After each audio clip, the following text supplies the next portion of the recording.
Bangladesh Myanmar সীমান্ত এখন এক ফুটন্ত কড়াই। সীমান্তে মরিয়া হয়ে উঠছে আরাকান আর্মি। কি করছে বাংলাদেশ? বিশ্বে যত দেশহীন মানুষ আছে এদের 4 ভাগের 1 ভাগ বাস করছে বাংলাদেশে। সেই জনগোষ্ঠীর নাম রোহিঙ্গা। একক দেশ হিসেবে বাংলাদেশ এশিয়ার মধ্যে প্রথম যারা সবচেয়ে বেশি শরণার্থীকে আশ্রয় দিয়েছে। কিন্তু এই আশ্রয় কতদিন, কত মাস, কত বছরের জন্য?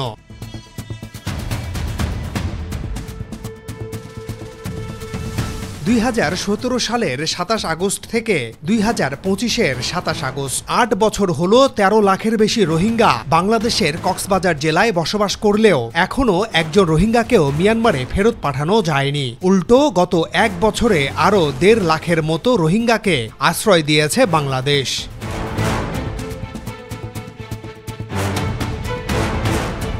এদিকে সীমান্তের ওপারে রাখাইন রাজ্য দখলে নিয়েছে সশস্ত্র গোষ্ঠী আরাকান আর্মি। তারা একের পর এক সীমানা বাড়িয়ে চলছে। এমনকি বাংলাদেশের সীমান্ত সংলগ্ন এলাকায় তৎপরতা বাড়িয়েছে আরাকান আর্মি। সবচেয়ে দুঃখজনক ঘটনা, মঙ্গলবার 3 ঘন্টার ব্যবধানে কক্সবাজারের টেকনাফ উপকূল থেকে বাংলাদেশের 18 জেলেকে ধরে নিয়ে গেছে আরাকান আর্মির সদস্যরা। এই নিয়ে গত 4 দিনে 50 জনের বেশি জেলে অপহরণ করেছে এই সশস্ত্র গোষ্ঠী। বোঝাই যাচ্ছে পরিকল্পিতভাবে বাংলাদেশের বিরুদ্ধে উস্কানিতে মেতেছে তারা।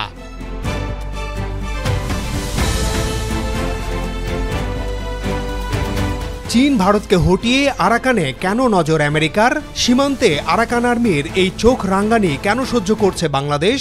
রোহিঙ্গাদের কি ফেরত পাঠানো আদৌ সম্ভব হবে? বাংলাদেশের কি উচিত রাখাইন রাজ্য দখল করা? এসব নিয়ে বিস্তারিত আলোচনা করব এবারের প্রতিবেদনে।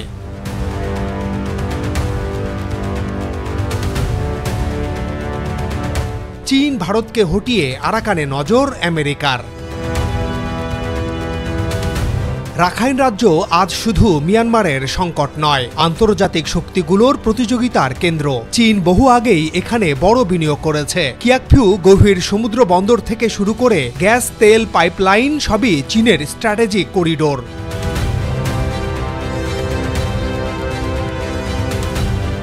ভারতও পিছিয়ে নেই। তার কালাদান প্রকল্প রাখাইনের মধ্য দিয়ে উত্তর পূর্ব ভারতে পৌঁছানোর চেষ্টা করছে। বাংলাদেশকে পাশ কাটিয়ে কলকাতা থেকে ভারতের 7 সিস্টার্স তথা উত্তর পূর্ব রাজ্যগুলোতে প্রবেশের নতুন পথ তৈরি করছে ভারত। এই পথ যাবে মিয়ানমারের ভেতর দিয়ে মিজোরাম সীমান্তে।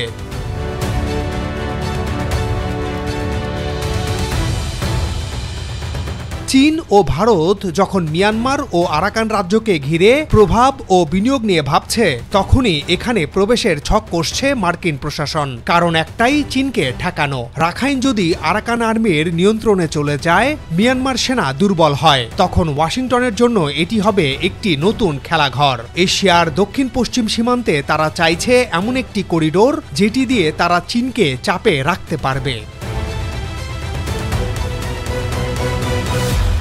তাহলে প্রশ্ন আসে, আরাকান আর্মির উত্থান কি কেবল স্থানীয় বিদ্রোহ, নাকি এর পেছনে বড় শক্তির আঁচল ধরা সমর্থন আছে? বাংলাদেশের কি করা উচিত? সীমান্তে আরাকান আর্মির চোখ রাঙ্গানি কেন সহ্য করছে বাংলাদেশ?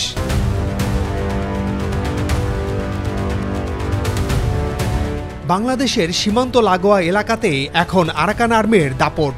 ভারী অস্ত্র, ড্রোন, ট্যাঙ্ক মোতায়েন করে তারা পুরো সীমান্তকে প্রায় সামরিক ঘাঁটিতে পরিণত করেছে। টেকনাফ ও বান্দরবান সহ সীমান্ত সংলগ্ন এলাকায় তৎপরতা দেখা যাচ্ছে আরাকান আর্মির। অভিযোগ উঠেছে, দেশের পাহাড়ি সশস্ত্র কোনো গোষ্ঠীকে অস্ত্র ও প্রশিক্ষণ দিচ্ছে আরাকান আর্মি। উদ্দেশ্য বাংলাদেশকে অশান্ত করা।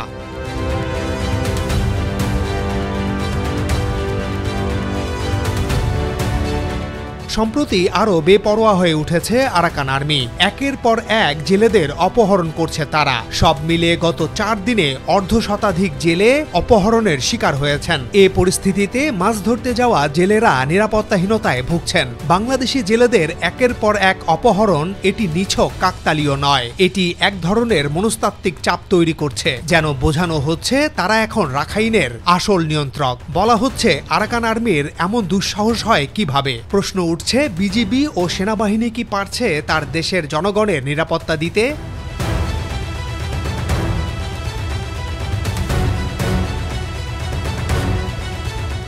বাংলাদেশ সরাসরি সামরিক পদক্ষেপ না নেয়ার কারণ একটি সংঘর্ষ মানে শুধু সীমান্ত নয়, আঞ্চলিক ভূ রাজনীতির অগ্নিস্ফুলিঙ্গ। চীন, ভারত আর আমেরিকার স্বার্থ যেখানে জড়িয়ে আছে সেখানে বাংলাদেশকে হিসাব কষে চলতেই হবে।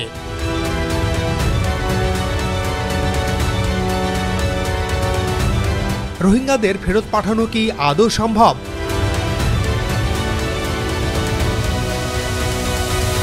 মিয়ানমার থেকে বাস্তুচ্যুত রোহিঙ্গাদের ঢল যখন বাংলাদেশে আসে সেই 2017 সালের আগস্টের 27 তারিখের দিকে আমি তখন সেই সংবাদ কভার করতে ঢাকা থেকে গিয়েছিলাম। এরপরেও কয়েক দফা রোহিঙ্গাদের নিউজ করতে আমার যাওয়া হয়েছিল। তাদের সাথে কথা বলে জেনেছিলাম তারা নিজ দেশে ফিরে যেতে চান, কিন্তু জীবনের নিশ্চয়তা চান, নাগরিকত্ব চান তারা।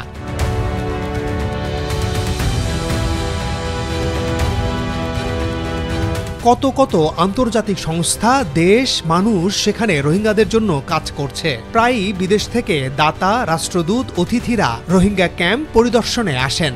বারবার মেলে আশ্বাস, কিন্তু ফল হচ্ছে 8 বছর হয়ে গেলেও একজন রোহিঙ্গাকেও ফেরত পাঠানো যায়নি। বিগত সরকারের সময় ভারত একবারের জন্যও রোহিঙ্গা ইস্যুতে বাংলাদেশের পাশে দাঁড়ায়নি। মিয়ানমার সরকারকে বলেনি রোহিঙ্গাদের ফেরত নেওয়া উচিত। চীন সবসময় দুই দিকেই ব্যালেন্স করে চলেছে। তারা মধ্যস্থতা করার দায়িত্ব নিয়েছে, কিন্তু মিয়ানমারের উপর জোর করেনি।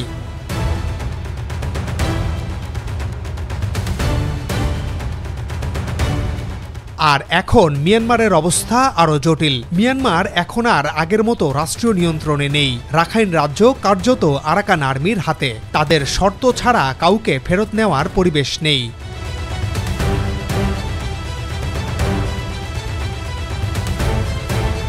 বাংলাদেশের ভেতরে চাপ বাড়ছে। 13 লাখ শরণার্থীর দায়িত্ব বহন করা সহজ নয়। প্রধান উপদেষ্টা ডক্টর মোহাম্মদ ইউনূস ইতিমধ্যেই বলেছেন, বাংলাদেশের পক্ষে আর বেশি দিন এত শরণার্থীকে চালানো সম্ভব নয়। আন্তর্জাতিক সহায়তাও কমছে, ফলে পরিস্থিতি একদিকে মানবিক বিপর্যয়, অন্যদিকে নিরাপত্তা সংকটে রূপ নিচ্ছে। রোহিঙ্গাদের মধ্যে হতাশা বাড়ছে, অনেকে এখনো পালানোর চেষ্টা করছে অন্য দেশে। এই অবস্থায় বিকল্প পথ কি?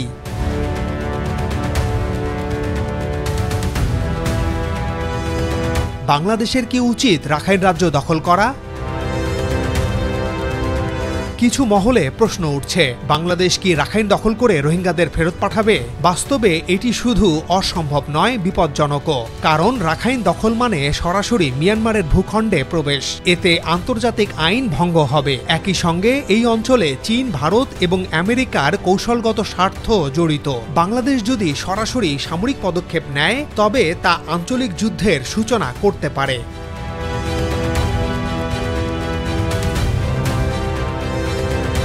বাংলাদেশের স্বার্থ বরং অন্য জায়গায়। কূটনৈতিক চাপ সৃষ্টি করা, আন্তর্জাতিক মহলকে সক্রিয় রাখা, সীমান্তে নিরাপত্তা জোরদার করা এবং মানবিক সংকট সমাধানে বিশ্বকে যুক্ত করা। রোহিঙ্গা সমস্যা একদিনে তৈরি হয়নি, তাই একদিনে সমাধানও হবে না। কৌশলগত ধৈর্য আর বাস্তবসম্মত পদক্ষেপই এখানে একমাত্র পথ।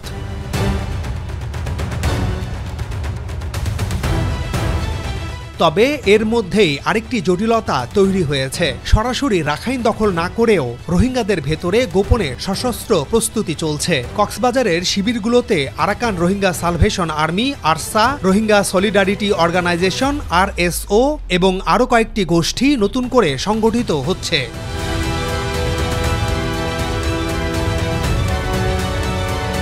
আন্তর্জাতিক সংকট গবেষণা গ্রুপ ICG জানিয়েছে, 4 ব্রাদার্স অ্যালায়েন্স নামে একটি জোট গঠিত হয়েছে, যেখানে আছে RSO, আরসা, ইসলামী মহাজ এবং আরাকান রোহিঙ্গা আর্মি। তাদের লক্ষ্য একটাই, রাখাইন রাজ্যে নিজেদের জন্য জায়গা করে নেওয়া। রয়টার্সের প্রতিবেদন বলছে, প্রায় 3 থেকে 5 হাজার রোহিঙ্গা যুবককে ইতিমধ্যে যুদ্ধে অংশ নেয়ার জন্য উৎসাহিত করা হচ্ছে। ধর্মীয় ভাষণ, প্রতিশোধের ডাক আর স্বাধীনতার স্বপ্ন, এসব দিয়ে তাদের উদ্বুদ্ধ করা হচ্ছে। এদের অনেকেই মনে করে বাংলাদেশের শিবিরে বসে থাকার চেয়ে লড়াই করাই শ্রেয়। কিন্তু বাংলাদেশ কি তাদের সহযোগিতা করছে?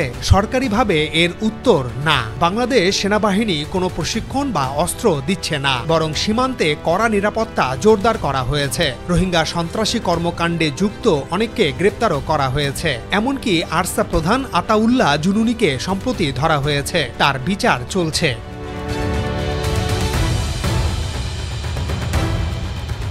তাহলে প্রশ্ন হলো, রোহিঙ্গারা কি একাই রাখাইনে যুদ্ধ করবে? বাস্তবে তারা চেষ্টা করছে একজোট হতে, কিন্তু বড় ধরনের সামরিক সাফল্যের জন্য আন্তর্জাতিক সমর্থন দরকার।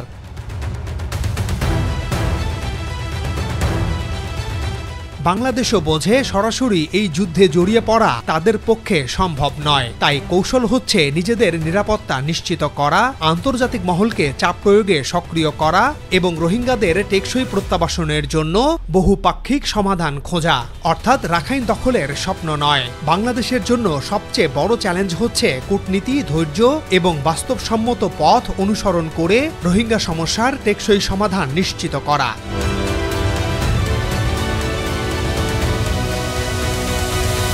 দর্শক, এ বিষয়ে আপনাদের মতামত কি? আরাকান আর্মির বিরুদ্ধে বাংলাদেশের কি এখন আরো কড়া পদক্ষেপ নেওয়া উচিত, নাকি কূটনৈতিক সমাধানের দিকে তাকিয়ে থাকা দরকার, নাকি রোহিঙ্গা সশস্ত্র গোষ্ঠীদের প্রশিক্ষণ দিয়ে রাখাইনে পাঠানো উচিত? কমেন্টে জানান। আজ এ পর্যন্তই। আবারও দেখা হবে নতুন কোনো প্রতিবেদনে। সাবস্ক্রাইব করে পাশে থাকুন।